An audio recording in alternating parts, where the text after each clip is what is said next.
नमस्कार, मी पंजाब डक. आज आहे 18 जून 2026. तर शेतकऱ्याला सांगू इच्छितो की 21 जून पासून ते 30 जून त्या दरम्यान राज्यामध्ये पावसाचं वातावरण तयार होणार आहे. बऱ्याच ठिकाणी 21 तारखेला पाऊस सुरू होणार आहे, काही ठिकाणी 22ला होईल. असं करत करत 30 तारखेपर्यंत राज्यात वेगवेगळ्या भागात पाऊस पडणार आहे. शेतकऱ्यासाठी हा दिलासादायक पाऊस ठरणार आहे, म्हणून हा अंदाज लक्षात यायचा. म्हणजे सांगायचं झालं तर 21 जून पासून ते 30 जूनच्या दरम्यान राज्यात चांगला पेरणीयोग्य पाऊस पडणार आहे. तो पाऊस सगळीकडे एका दिवसात सगळीकडे जाणार नाही, दररोज वेगवेगळ्या भागात जाणार आहे, म्हणून हा अंदाज सर्व शेतकऱ्यांनी लक्षात द्यायचा. आणि शेतकऱ्याला एक विनंती की जमिनीमध्ये पेरणी करत असताना जमिनीमध्ये ओल तपासून पेरणी करावी. कारण की 4 बोट 6 बोटवर जर तुम्ही पेरणी केली तर ती तुमची पेरणी खराब होऊ शकते. म्हणून पेरणी करत असताना जमिनीतील सगळ्यात महत्त्वाचा ओल तपासणं. आणि त्याच्यानंतर सांगू इच्छितो की पेरणीसाठी आता उशीर झाला, तर उशीर झाल्यामध्ये जर कापूस लागवड करत असेल तर सगळ्यात महत्त्वाचं आता अंतर कमी करावं लागतं. कारण की अंतर कमी केल्याच्या नंतर मग कापसाला उतार येतो, म्हणून हे लक्षात यायचं. म्हणजे उशीर कापसाचं अंतर उशिरा जर पेरणी झाली तर अंतर जवळ करावं लागतं, आणि लवकर पेरणी असेल तर थोडं अंतर वाढवावं लागतं. म्हणून काय होतं, ॲव्हरेजमध्ये चांगले येतं.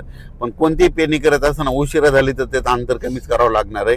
कारण की उशिरा पेरणी केल्यामुळे वाढ होत नसते, म्हणून हे लक्षात यायचं. आणि होईल तिथपर्यंत लवकर येणाऱ्या जाती करा, पांढऱ्या फुलाच्या करा, लवकर येणाऱ्या करा. कारण की लवकर येणाऱ्या मध्येच काहीतरी खरं आहे, नसं उशिरा येणारचे काही खरं नाही. म्हणून होईल तिथपर्यंत लवकर येणाऱ्या जाती करा. आणि शेतीचं नियोजन करत असताना चांगली मशागत करून आपण आपल्या पेरणीची तयारी ठेवा. पाऊस पडल्याच्या नंतर जमिनीवर ओल तपासा, असं करीत करीत नियोजन करून तुम्ही शेतकऱ्यांनी पेरणीची तयारी ठेवा.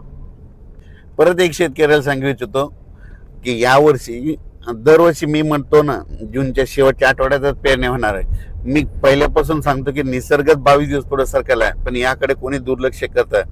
लोक जे अंदाज देत असताना निसर्ग कोणी लक्षात देईना. निसर्ग काय झाला, हे ऋतुचक्रमान 22 दिवस पुढे सरकलं. थंडी 22 दिवस पुढे सरकली, उन्हाळा 22 दिवस पुढे सरकला, आणि पावसाळा 22 दिवस पुढे सरकला. लहान मुलाला जर विचारलं तर पाऊस कधी येणार, तो म्हणतो 7 जूनला येणार. पण आता भविष्यामध्ये काय करावं लागणार आहे, आता 7 जून ऐवजी आपल्याला दरवर्षी म्हणावं लागणार आहे जूनच्या शेवटच्या आठवड्यात पाऊस येणार आहे आणि पेरणी होणार आहे, असं म्हणावं लागणार आहे. कारण की हे भविष्यात ही परिस्थिती असंच राहणार आहे. पाऊस दरवर्षी 7 जूनला येणारच नाही, फक्त थोड्या भागात पडेल.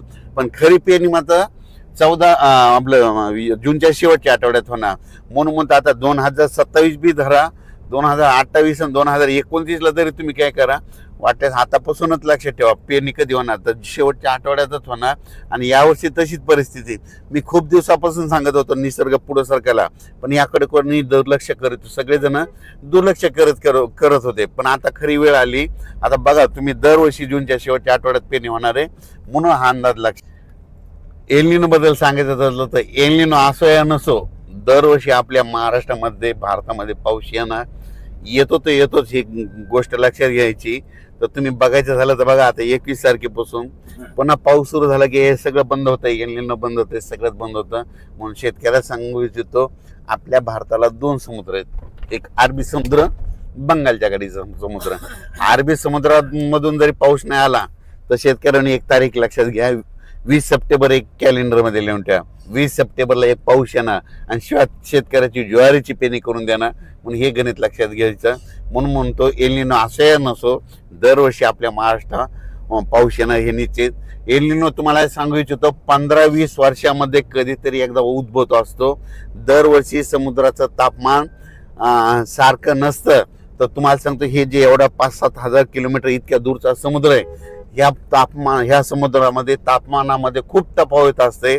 1-1, 2-2 किलोमीटर, 10-10, 20-20 किलोमीटर तापमानामध्ये गरम गार पाणी होत असतं. म्हणून म्हणतो एल निनो असं येणं, दरवर्षी आपल्या महाराष्ट्रात पाऊस येणार हे निश्चित धरायचं. यावर्षी देखील येणार आहे, फक्त जेमतेम पडणार आहे, सरासरी इतका पडणार आहे, पण परत तिथं पाऊस जास्त पडणार आहे, म्हणून हा अंदाज लक्षात घ्यायचा. आणि खूप प्रसारमाध्यमातून शेतकरी खूप घाबरत आहेत. शेतकऱ्यांनो, जूनमध्ये पहिल्यापासून म्हटलं तर कमी पाऊस पडणार आहे, जुलैमध्ये जास्त पडणार आहे, ऑगस्टमध्ये थोडाफार कमी राहील, पण सप्टेंबर ऑक्टोबर परतीचा पाऊस जास्त राहणार आहे.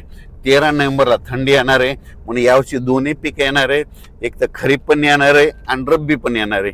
खरीप कशामुळे चांगलं येणार आहे, खरीप मध्ये जेमतेम पाऊस असला, थोडा कमी असला की ट्रेस भेटल्याच्या नंतर पिकाला फुलं लागतात, फुलं लागल्याच्या नंतर शेंगात रूपांतर होतं. त्याच्यामुळे खरीपाचं पीक चांगलं येणार आहे. आणि त्याच्यानंतर रब्बी पीक कशामुळे येणार आहे, कारण की खरीप आणि रब्बीचा निवाडा करणारा जो पाऊस आहे ते एक पाऊस काय होतं, ऑक्टोबर म्हणजे परतीचा पाऊस पडणार आहे.